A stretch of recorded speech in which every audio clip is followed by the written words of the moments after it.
علیکم.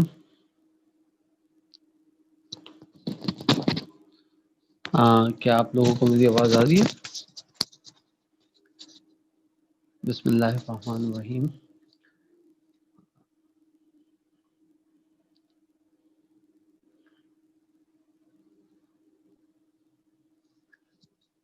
دوستو، بہت زیادہ معذرت کہ 10 منٹ میں مجھے تاخیر ہوئی.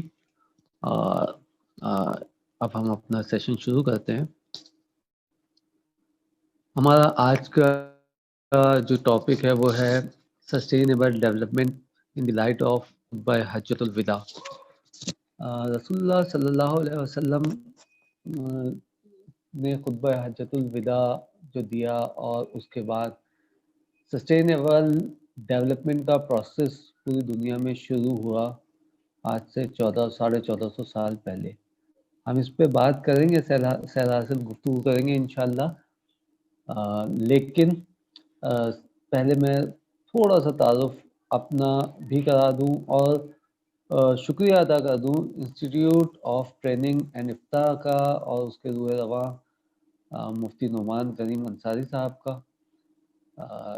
جو ماشاءاللہ بہت ہی درست سمت میں انتہائی مناسب اور انتہائی ضروری امور انجام دے رہے ہیں، وہ کام کر رہے ہیں جو اس وقت کی ضرورت ہے. سسٹینیبل ڈیولپمنٹ بھی دراصل ایسے ہی لوگوں کو چاہتی ہے. یعنی رسول اللہ صلی اللہ علیہ وسلم کا جو خطبہ تھا وہ اس کا دراصل مقصد بھی یہی تھا کہ مسلمانوں میں ایسے لوگ پیدا ہوں جو ان سب چیزوں کو نافذ کریں، دنیا میں ترقی لے کے آئیں اور ہر دور کی جدت کو سمجھیں، اجتہاد کریں اور تجدیدی کارنامے انجام دیں. تو الحمدللہ ہمارے مسلم علماء میں اب بہت اچھی بات ہے کہ نعمان کریم جیسے لائق اور فائق علماء موجود ہیں جو ان سب وقت کے تقاضوں کو بھی پورا کر رہے ہیں اور سمجھتے بھی ہیں کہ دینی اور دنیاوی امور میں ضروریات کیا ہیں مسلمانوں کی اور عالم اسلام کی اور ہماری حیاتیات کی، ہمارے آب و ہوا کی، ماحول کی. تو یہ سب ضروریات کو سمجھنا بہت ضروری ہے، اور اسی سمجھنے کے لیے آج ہم نے آج کا جو سیشن رکھا ہے اس کا topic sustainable development in the light of خطبہ حجۃ الوداع رکھا ہے، کیونکہ یہ سمجھانا اور سمجھنا بہت زیادہ ضروری ہے مسلمانوں کے لیے کہ جو یونائٹڈ نیشن سسٹینیبل ڈیولپمنٹ کی بات کرتا ہے تو آیا وہ سسٹینیبل ڈیولپمنٹ کہیں ہمیں ہمارے اسلامی شرعی اقدار اور ہماری جو روح ہے، ہماری جو فلسفی ہے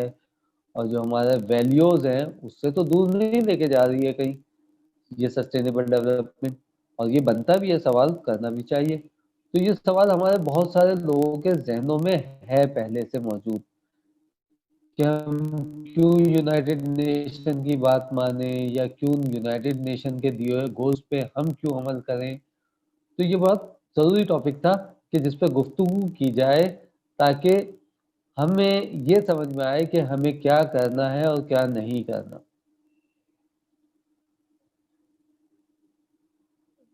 اچھا، امید ہے کہ آپ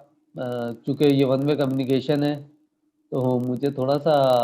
ون وے کمیونیکیشن کرنے میں دشواریاں پیش آ رہی ہے کہ میں اپنی آڈینس کے تاثرات نہیں لے پا رہا ہوں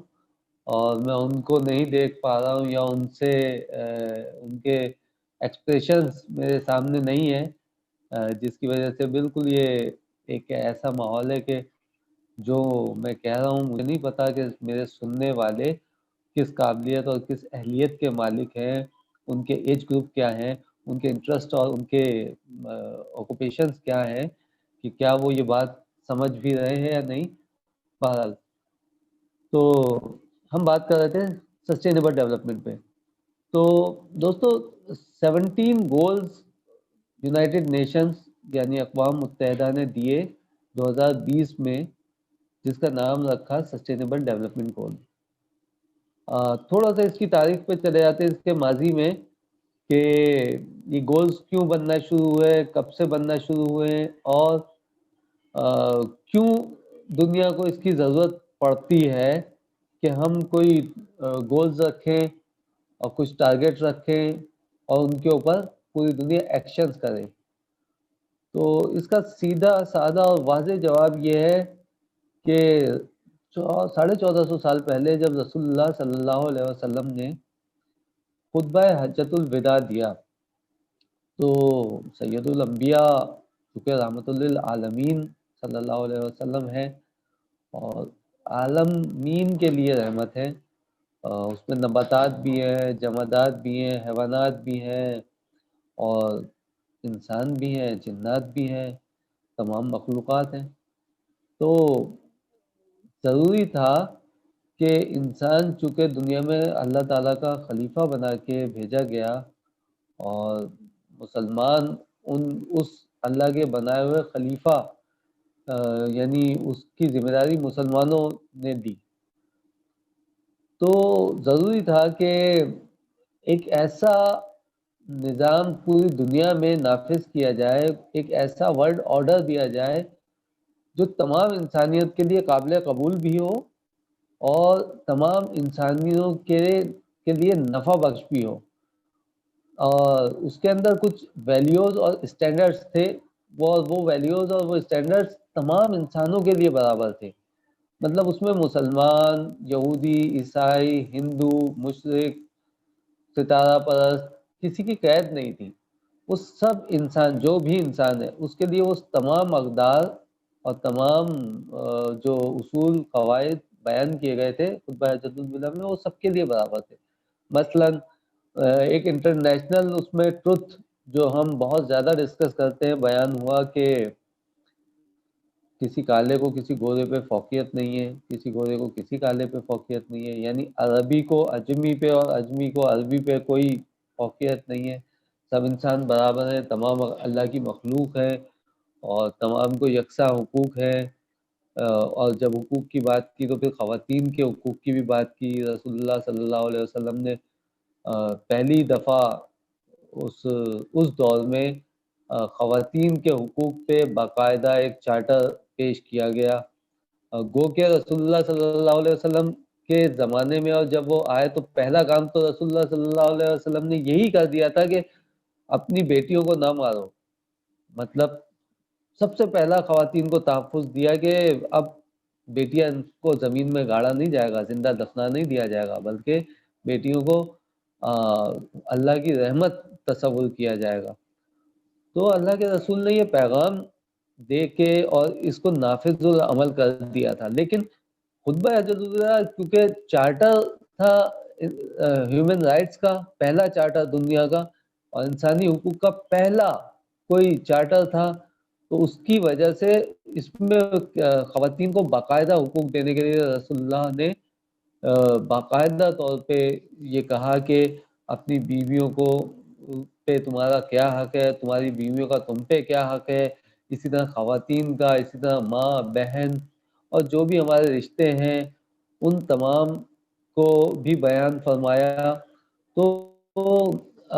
حقوق کی بات کی اور انٹرنیشنل ٹروتھ کی بات کی، یعنی اس میں شامل تھا کہ انسان جو ہے سب برابر ہیں۔ بنیادی حقوق کی بات کی کہ سب کے بنیادی حقوق برابر ہیں۔ اسی طرح رسول اللہ نے انٹلیکچوئل رائٹس کی اس میں بات کی خطبہ حجۃ الوداع میں، اور انسانوں کو ان کے دانشوری کا حق فراہم کیا۔ اور تو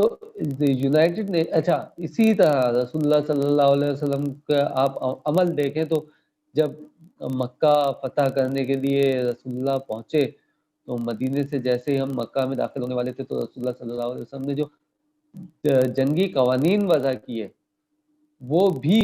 مطلب ہیومن رائٹس کی چارٹر کا حصہ ہیں کہ وہ آپ اگر کسی شہر میں داخل ہوں گے پہلے تو سفارت کاری ہوگی، براہ راست جنگ نہیں مسلط کر سکتے آپ کی قوم پہ، بلکہ سفارت کاری ہوگی۔ آپ کہیں ظلم ہو رہا ہے تو آپ پہلے اس ظالم کو وارننگ دیں گے، پہلے بتائیں گے، یا کسی مملکت میں کسی ریاست میں آپ کو داخل ہونا ہے تو پہلے آپ اس کے حکمرانوں کو متنبع کریں گے، تنبیہ کریں گے، سفیر بھیجیں گے اور اس کو دعوت دیں گے بھلائی کی طرف آنے کی۔ اگر وہ بھلائی کی طرف نہیں آتا اور اپنے ظلم پہ، اپنی ڈھٹائی اور اپنی انا پہ قائم رہتا ہے تو پھر ہم وار اگینسٹ ٹیررزم کریں گے، پھر ہم اس دہشت گرد کے خلاف ایکشن لیں گے۔ تو یہ سیدھا سادہ اصول تھا۔ تو یہی جب مکے میں ہم پہنچے تو رسول اللہ صلی اللہ علیہ وسلم نے پہلے ہی اعلان فرمایا کہ کوئی کسی کھیتی کو نہیں جلائے گا، کسی درخت کو نقصان نہیں پہنچنا چاہیے۔ اتنی اہمیت تھی ماحولیات کی اور ہے اسلام میں۔ کسی کے چار دیواری کو پامال نہیں کیا جائے گا، جو اپنے گھر میں ہے اس کے گھر میں گھس کے اس کو نہیں مارا جائے گا، اس کی چادر اور چار دیواری کا پاس رکھا جائے گا اور اسے وہ اپنے گھر میں اگر کوئی ہے تو وہ اپنے آپ کو محفوظ سمجھے۔ اسی طرح مسجد اور دیگر عبادت گاہوں کے بارے میں رسول اللہ صلی اللہ علیہ وسلم نے واضح حکم ارشاد فرمائے کہ کسی کی عبادت گاہ میں اگر کسی نے پناہ لی کسی صورت بھی نقصان نہیں پہنچایا جائے گا۔ آپ صرف اس سے لڑیں گے جو آپ سے لڑنے آئے گا، باقاعدہ جو آپ سے لڑنے نہیں آئے گا وہ نہتہ ہے، اور نہتے کو مارنا یا اس کو کوئی نقصان پہنچانا یہ ہمارے اسلامی رسول اللہ صلی اللہ علیہ وسلم کے اصول قواعد کے خلاف ہے۔ اور یہی چارٹر اب انٹرنیشنلی دنیا میں یہی بات جو رسول اللہ صلی اللہ علیہ وسلم نے نافذ کی دور جہالت میں، تو اب یہ پوری دنیا میں ایک انسانی حقوق کا چارٹر کہلاتا ہے۔ اب جو انسان دنیا میں جنگی قوانین ہیں وہ بھی انہی باتوں پہ منحصر ہیں۔ یہی باتیں جو یونائٹڈ نیشن کے charter of human rights charter میں جو اصول قوانین اور ویلیوز لکھی ہوئی ہیں وہ یہی لکھی ہوئی ہیں جو رسول اللہ صلی اللہ علیہ وسلم نے دی تھی۔ تو کہنا یہ ہے کہ آج جو یونائٹڈ نیشن کام کر رہا ہے، آج جو یونائٹڈ نیشن کا چارٹر ہے ہیومن رائٹس کا، وہ کہیں اور سے نہیں لائے، وہ کسی اور کا دیا ہوا نہیں ہے۔ ہاں لیکن ایک بات ہے، وہ یہ کہ وہ دیا تو رسول اللہ صلی اللہ علیہ وسلم نے، سید الانبیاء کا دیا ہوا چارٹر ہے، لیکن بدقسمتی یہ کہیں کہ مسلمانوں کی کوئی حکومت نہیں ہے، ریاست مدینہ کہیں بھی نہیں ہے۔ افسوس کے ساتھ یہ بات کہنا پڑتی ہے کہ پوری دنیا میں کہیں بھی ریاست مدینہ نہیں ہے، جس کی وجہ سے ہوتا یہ ہے کہ مسلمانوں کو دیوار سے لگا دیا گیا۔ اب رسول اللہ کے نام پہ یہ چارٹر نہیں پیش کیا گیا، بلکہ میگنا کارٹا نامی ایک شخص کے نام پر یہ چارٹر ہیومن رائٹس کا پیش کیا گیا 1812 میں، اور یہ کہہ دیا گیا کہ میگنا کارٹا جو ہے وہ بانی ہے انسانی حقوق کا۔ تو نعوذ باللہ، بہرحال تو مسلمانوں کے پاس طاقت، معذرت کے ساتھ اور بڑی شرمندگی کے ساتھ یہ کہنا پڑ رہا ہے کہ مسلمان اپنی طاقت کھو چکے، لہٰذا ہم اپنی انٹلیکچوئل رائٹ کو، جو ہمارا حق ہے، ہم اس کو بھی اس کو بھی اپنے نام سے نافذ کرنے کے قابل نہ رہے۔ اور بہرحال کم از کم مطلب کمزور ترین جو ہماری حیثیت ہے وہ یہی بن جاتی ہے پھر کہ کم از کم وہ چارٹر پہ ہی عمل کر لیا جائے جو رسول اللہ صلی اللہ علیہ وسلم کا ہی دیا ہوا ہے۔ لیکن اب کیسے عمل کیا جائے؟ سوال یہ ہے کہ ملینیم ڈیولپمنٹ گول سن 2000 میں آئے اور وہ بھی یہی باتیں تھیں، 17 پوائنٹس تقریباً یہی تھے۔ تھوڑے سے اس کی مطلب نفاذ کو یونائٹڈ نیشن نے بہت زیادہ فورس نہیں کیا تھا، اس میں انفورسمنٹ کم تھی۔ اچھا، سسٹینیبل ڈیولپمنٹ گولز میں فورس زیادہ کر دیا، یعنی سختی سے نافذ کر دیا کہ آپ پوری دنیا سختی کے ساتھ ان قوانین پر عمل کرے، ان گولز کو اچیو کرنے کے لیے زیادہ کوشش کرے۔ پہلے اتنا زیادہ انہوں نے سن 2000 میں ملینیم میں اتنی زیادہ انہوں نے سختی نہیں کی تھی۔ تو وہ گولز کیا تھے؟ ان گولز میں انہوں نے بات کی کہ نو پاورٹی، دنیا سے غربت کو ختم کرو، کیونکہ غربت دنیا میں مسائل پیدا کر رہی ہے، نقصان کا باعث بن رہی ہے، جرائم کا باعث بن رہی ہے، اور غربت جو ہے وہ ویسے بھی کوئی اچھی چیز نہیں ہے۔ انہوں نے غربت کو ختم کرنے کی بات کی ہے، نو پاورٹی کے کا پہلا ان کا پوائنٹ ہے یونائٹڈ نیشن کا SDGs میں۔ اچھا، دوسرا پوائنٹ ان کا ہے کہ زیرو ہنگر، کہ بھوک کی وجہ سے کوئی شخص پوری دنیا میں فوڈ کا جو فقدان ہو گیا ہے، غذائی اجناس کا، ایتھوپیا اور افریقہ کے بچے میل نیوٹریشنز کا شکار ہیں، اور پوری دنیا میں جو ہے بلو دا پاورٹی لوگ گزارا کر رہے ہیں، زندہ ہیں کسی نہ کسی طرح غربت کی لکیر سے نیچے۔ تو یہ بڑے مسائل ہوتے ہیں اگر، اور رسول اللہ صلی اللہ علیہ وسلم نے جیسا کہ فرمایا تھا کہ مفلسی کو بڑا برا فرمایا، اور مفلسی سے بچنے کی دعا بھی فرمائی، اور جو ان کے مطلب تھے احادیث میں بہت سارے مفہوم جس کا میں بیان کروں تو وہ یہ بھی بنتے ہیں کہ مفلسی یا بھوک جو ہے وہ جرائم کو پیدا کرتی ہے،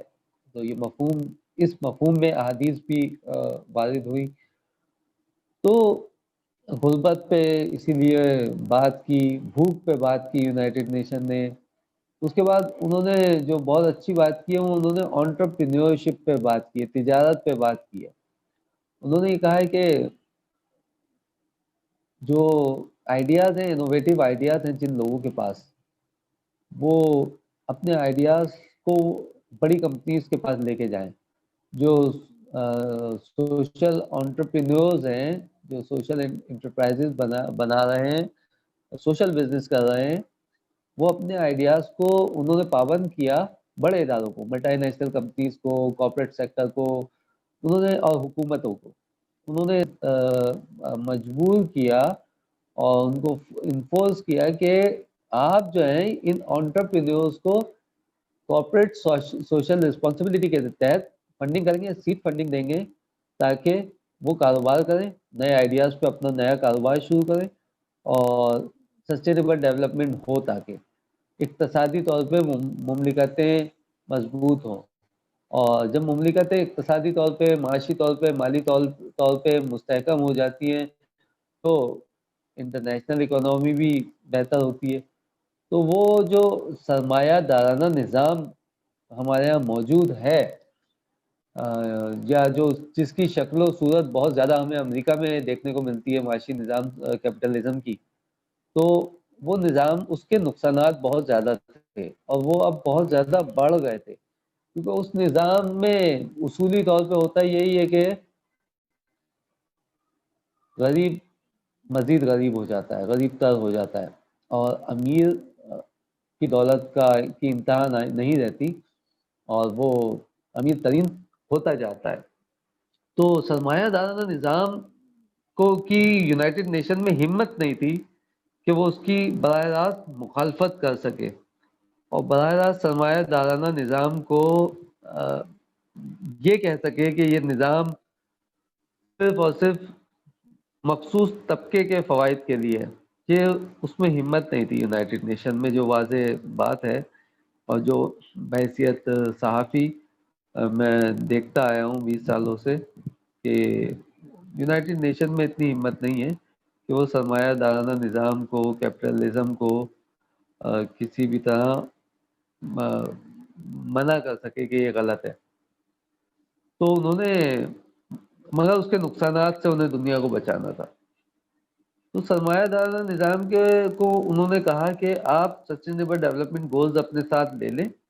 اور آپ کارپوریٹ سوشل رسپانسبلٹی کو بھی لیں،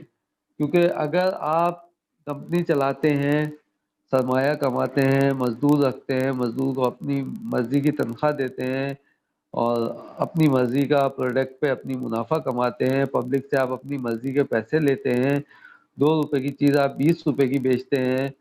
20 روپے کی چیز آپ 200 روپے کی بیچتے ہیں، آپ سے کوئی پوچھنے والا نہیں ہوتا کیونکہ آپ نے سرمایہ لگایا ہے، حکومتیں آپ کے سامنے گھٹنے ٹیکے ہوئے ہوتی ہیں، تو آپ کم از کم یہ کریں کہ اپنے مزدور کو وہ حقوق دیں، ان کو CSR کی مد میں اس سوسائٹی کو، اس معاشرے کو جہاں آپ کام کر رہے ہیں، آپ ان کی کچھ خدمت کریں، ان کی کچھ رسپانسبلٹی لیں، سماجی آپ کی بھی کچھ رسپانسبلٹی ہے، آپ بھی اسی سماج میں رہتے ہیں، تو آپ ان کی ذمہ داری لیں اور سماج کے لیے بھی آپ کچھ کرنا اپنے بجٹ میں سے یہ اپنے اوپر فرض کر لیں۔ اور سالانہ یونائٹڈ نیشن نے 2% ہر بڑی کمپنی کو CSR فنڈ کی مد میں خرچ کرنے کا حکم دیا ہوا ہے۔ تو اب اس کے بعد ظاہر بات ہے سرمایہ دارانہ نظام نے CSR جب فنڈنگ کر کے CSR فنڈنگ وہ پہلے بھی کرتے تھے اپنی مرضی سے، مگر اب انہوں نے آنٹرپرینورشپ، پارٹنرشپ، سسٹینیبل ڈیولپمنٹ کے وہ گولز، یعنی ایٹماسفیئر، ماحولیات، under water under the life, ان سب چیزوں پہ جو ہے نا، لائف انڈر دی واٹر، ان سب چیزوں پہ بھی انہوں نے پیسہ خرچ کرنا شروع کیا۔ یعنی آپ جو لوگ سمندروں میں تجارت کرتے تھے، ان کے بڑے بڑے بحری بیڑے جو ہے وہ سمندر میں اپنے سامان تجارت لے کے ایک ملک سے دوسرے ملک جاتے تھے، اب وہ سمندر کو گندا کرتے تھے۔ ان کا ہزاروں ٹن جو خراب تیل ہوتا تھا وہ ایک بندرگاہ سے چلتے تھے تو دوسری بندرگاہ پہنچ کے وہ سارا خراب تیل پانی میں پھینکتے تھے اور نیا تیل بھرتے تھے اور دوسری بندرگاہ پہنچ کے وہاں پھینک دیتے تھے۔ تو سمندر کو وہ خراب کر رہے تھے، تو جو مرین لائف ہے اس سے اس کو نقصان پہنچ رہا تھا، سمندری حیات کو نقصان پہنچ رہا تھا۔ تو ان کے اوپر انہوں نے پابندی لگائی کہ بھائی آپ CSR کریں، اب آپ سمندر کی صفائی کے لیے بھی کام کریں، اب آپ پیسہ خرچ کریں، ان اداروں کو پیسہ دیں، ان انٹرپرینیورز کو پیسہ دیں جو سمندر کی صفائی کا کام کر رہے ہیں، تو پھر آپ کم از کم یہ احساس کریں کہ یہ آپ کو نہیں کرنا ہے۔ تو انہوں نے مطلب اس طرح کی چیزیں نافذ کی۔ اب آ جاتے ہیں ہم خطبہ حجۃ الوداع پہ کہ یونائٹڈ نیشن کے سسٹینیبل ڈیولپمنٹ گولز جو غمازی کرتے ہیں کہ خطبہ حجۃ الوداع سے ہی لیے گئے ہیں، اور رسول اللہ صلی اللہ علیہ وسلم کے اسوہ حسنہ، ان کی زندگی اور ان کے جو سنتیں اور ان کی احادیث ان سے ہی لے کے انٹرنیشنل قوانین بنے، تو ہم ان کی بات کرتے ہیں۔ لیکن یہ بات کرنے سے پہلے میں ضروری سمجھتا ہوں کہ ہم کرنٹ افیئرس کے کچھ ایسے موضوع پہ بھی بات کر لیں جو مسلمانوں کے لیے بہت زیادہ ضروری ہے، اور وہ ہے موجودہ حالات میں فرانس کا گستاخانہ عمل۔ فرانس نے کا ایک ٹیچر، ہمارے ایک طالب علم نے شہید مار دیا، جہنم رسید کر دیا۔ وہ ٹیچر گستاخ رسول تھا، اس کو کئی دفعہ تنبیہ کی گئی، نہیں مانا، تو مجبور ہو کے، عشق کے ہاتھوں مجبور ہو کے، ایک مسلم غیرت مند طالب علم نے،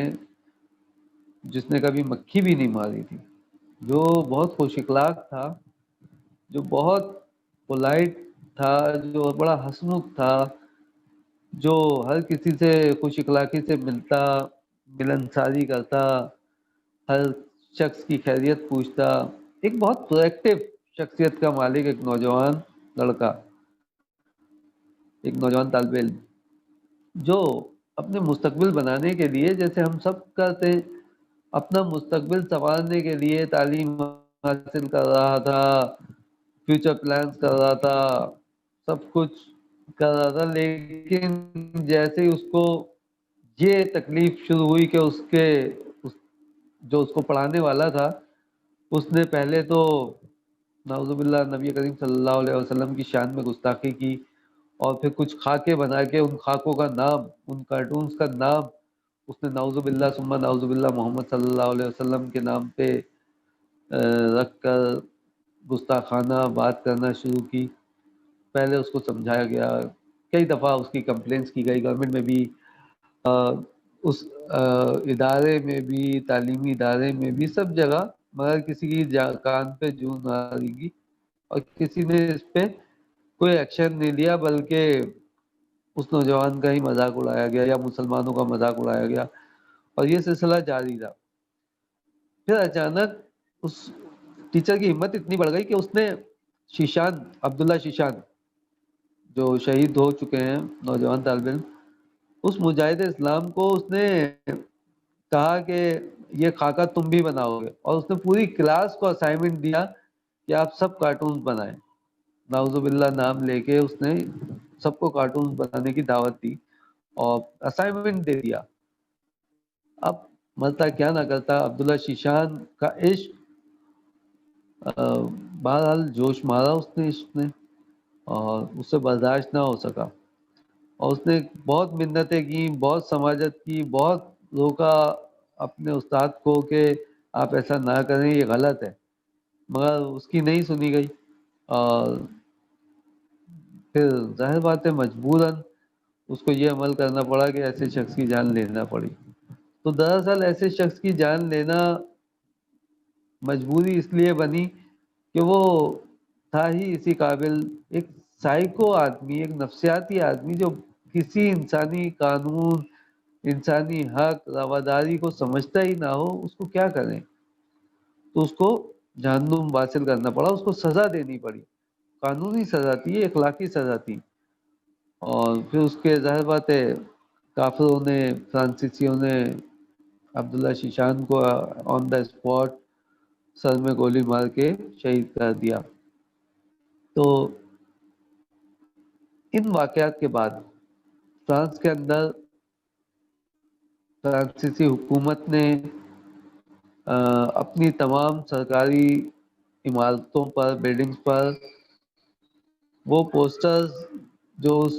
جہنم واصل ٹیچر نے بنائے تھے، وہ پوسٹرز پرنٹ کرا کے پوری عمارتوں پہ لگا دیے ہیں، اور ان کا کہنا یہ ہے کہ یہ اس کی یاد میں لگائے ہم نے۔ اب فرانس کے اندر اس وقت حالات ایسے ہیں کہ اگر ذرا سا بھی کہیں کوئی چھوٹا سا بھی چنگاری لگتی ہے تو مسلمانوں کے جذبات اتنے مجزو ہیں وہاں پہ موجود مسلمان، اور وہاں پہ یہ بھی بات واضح رہے کہ وہاں پہ مسلمانوں کی بہت بڑی تعداد ہے۔ اگر بلکہ وہاں کے مسلمان تو یہ کہتے ہیں کہ اگر فری اینڈ فیئر الیکشن ہو جائے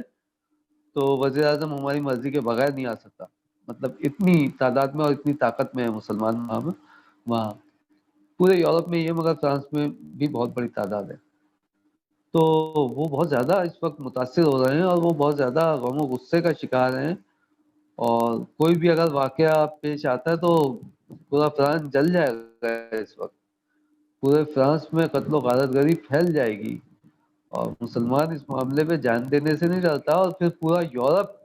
پیچھے، مسلمانوں کی پورے یورپ سے جو ہے امداد فوراً آتی ہے، اور سارے ایک جگہ اکٹھا ہو جاتے ہیں، اور بڑا معاملات۔ تو یہ فرانسیسی حکومت سمجھتی ہے یہ بات کہ اگر مسلمانوں نے احتجاج کیا یا مسلمانوں کو ہم نے ذرا سا بھی اس وقت چھیڑا، پتھر پھینکا، تو اس کے نتیجے میں بہت خطرناک حالات پیدا ہوتے ہیں، مگر پھر بھی وہ فرانسیسی حکومت اور وزیر اعظم جو ہے وہ اپنے ذاتی مفادات حاصل کرنے کے لیے اور اپنے بیرون کچھ جو شیطانی آقا ہیں ان کی خوشنودی حاصل کرنے کے لیے وہ اس عمل پہ بضد ہے، اور پوری اس کی کابینہ اس عمل پہ بضد ہے کہ ہم یہ خاکے نہیں اتاریں گے بلڈنگوں پر سے، اور ہم جو ہے کسی بات سے نہیں ڈرتے، اگر قتل و غارت ہو کر ہی ہوتی ہے تو ہونے دو، تو وہ مرنے کو تیار نہیں ہے۔ تو ایسے وقت میں سسٹینیبل ڈیولپمنٹ کو بہت بڑا خطرہ پیدا ہوتا ہے، کیونکہ دیکھیں سسٹینیبل ڈیولپمنٹ کا جو بنیادی مرکز ہے وہ اسلام ہی ہے، اسلام میں ہی آپ کو پائیدار ترقی کے لیے راستے، قواعد، ضوابط دیے ہیں۔ اب آپ اسی اسلام کو، چلو آپ نے اس اسلام کے انٹلیکچوئل رائٹ کو ختم کیا اور آپ نے کہا نہیں یہ بھائی یہ سسٹینیبل ڈیولپمنٹ گولز ہم نے بنائے، ہم خاموش سے ہم نے کہا ٹھیک ہے آپ کی حکومت ہے، آپ طاقتور ہیں دنیا میں، ٹھیک ہے، حالانکہ آپ زیادہ عرصے سے طاقتور نہیں، آپ صرف 18ویں صدی کے بعد سے، ورنہ 18ویں صدی سے پہلے تک آپ جہالت کے اندھیروں میں تھے اور مسلمان ترقی کی منازل طے کر رہے تھے۔ خلافت عثمانیہ تھی، ترک حکومت تھی، اور پوری دنیا میں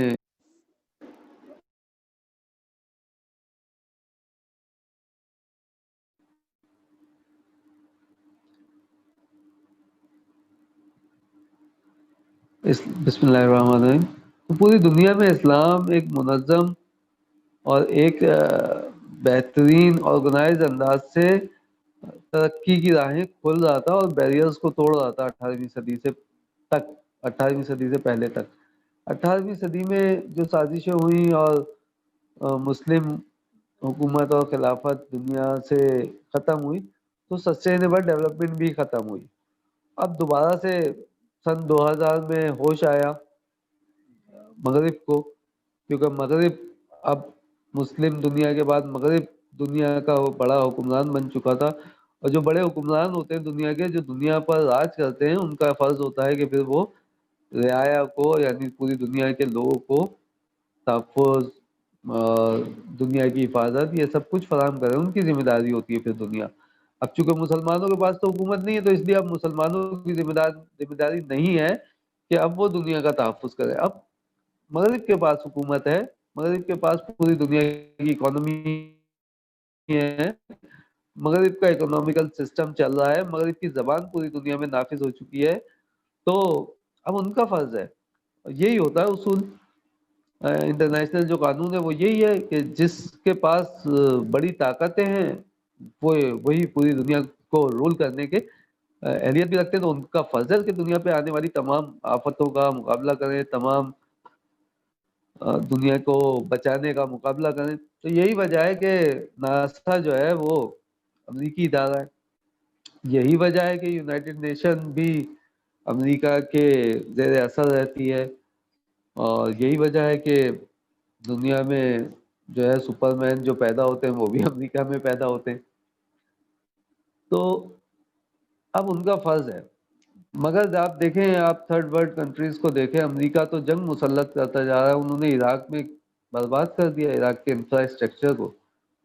تو یہ تو جنگی قوانین کے خلاف ورزی کی ہے انہوں نے۔ اسی طرح افغانستان میں انہوں نے انفراسٹرکچر کو تباہ کیا، اور بہت بری طرح، اور ان کو نقصان بھی بہت پہنچا۔ تو sustainable development in the light of خطبہ حجۃ الوداع، اس کا سبب ہم ایسے کریں گے، یہ ساری تاریخی واقعات اور حالات حاضرہ کے تناظر میں جو سارے واقعات بتائے گئے، ان کا سبب یہ ہے کہ اگر دنیا میں سسٹینیبل ڈیولپمنٹ ہم چاہتے ہیں یا بین الاقوامی طاقتیں چاہتی ہیں، تو آپ کو لازمی طور پہ اسلام اور رسول اللہ صلی اللہ علیہ وسلم کی تعلیمات کو اون کرنا ہوگا۔ آپ کو یہ کہنا ہوگا کہ جو اسلام کی تعلیمات ہیں وہ سسٹینیبل ہیں، اور آپ کو عزت کر دینا ہوگی ہمارے پیارے آقا نبی کریم صلی اللہ علیہ وسلم کو اور ان کے امتیوں کو۔ تو ورنہ دنیا میں یہ جنگ و جدل کا جو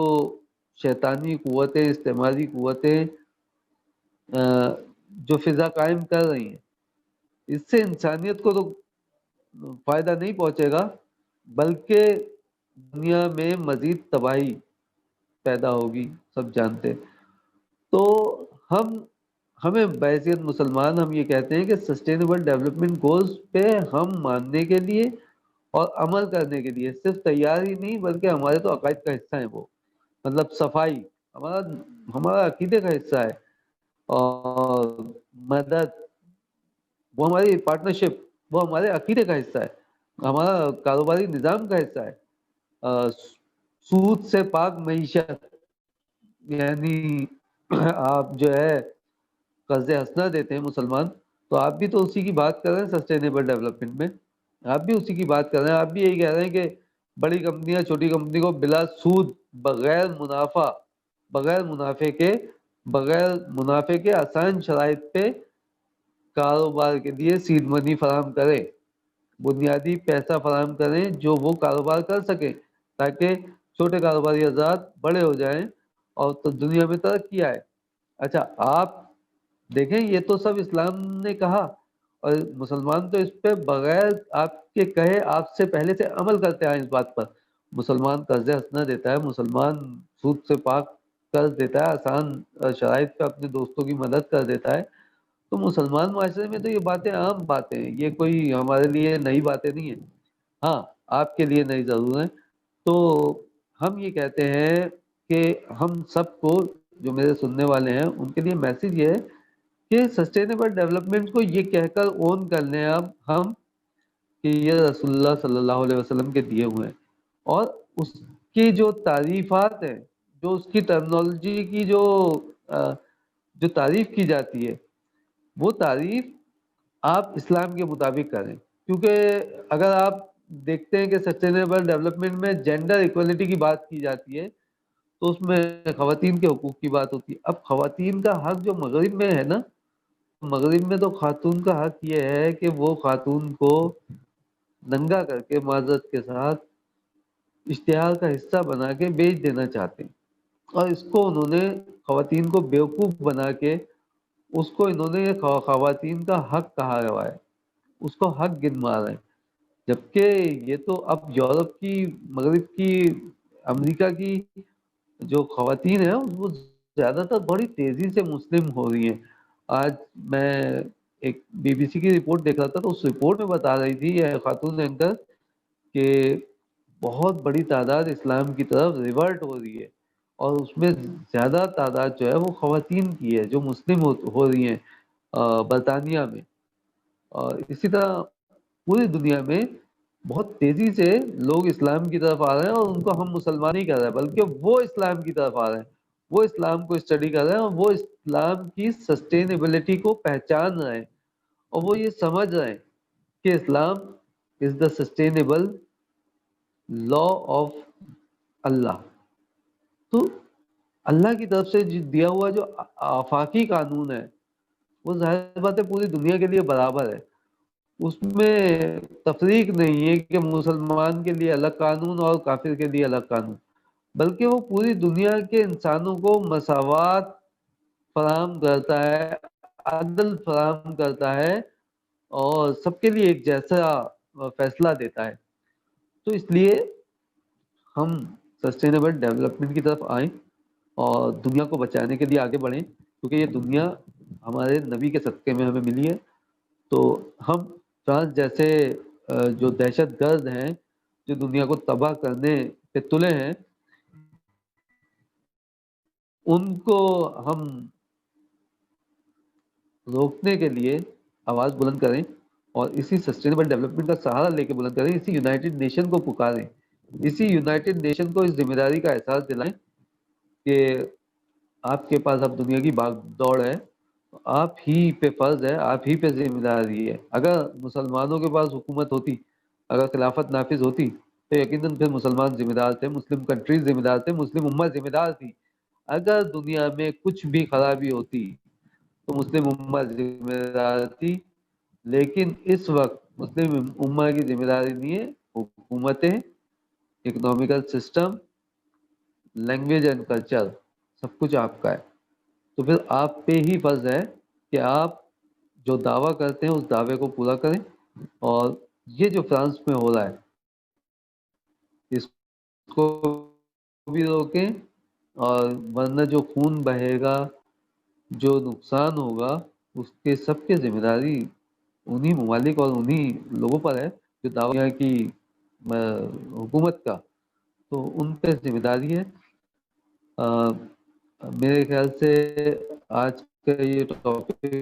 یہیں ختم کرتے ہیں، کیونکہ 1 گھنٹہ ہمیں تقریباً ہو گیا ہے، اور کچھ سوالات یقیناً آپ لوگوں کے ذہن میں ہوں گے، اور میں بڑی معذرت چاہتا ہوں کہ میں کراچی میں ہوں، اور کراچی کے اس وقت تو اس لیے مجھے دیر بھی ہوئی، اور مجھے مطلب آپ سے گفتگو کرنے میں بھی تھوڑی سی مشکل کا سامنا رہا۔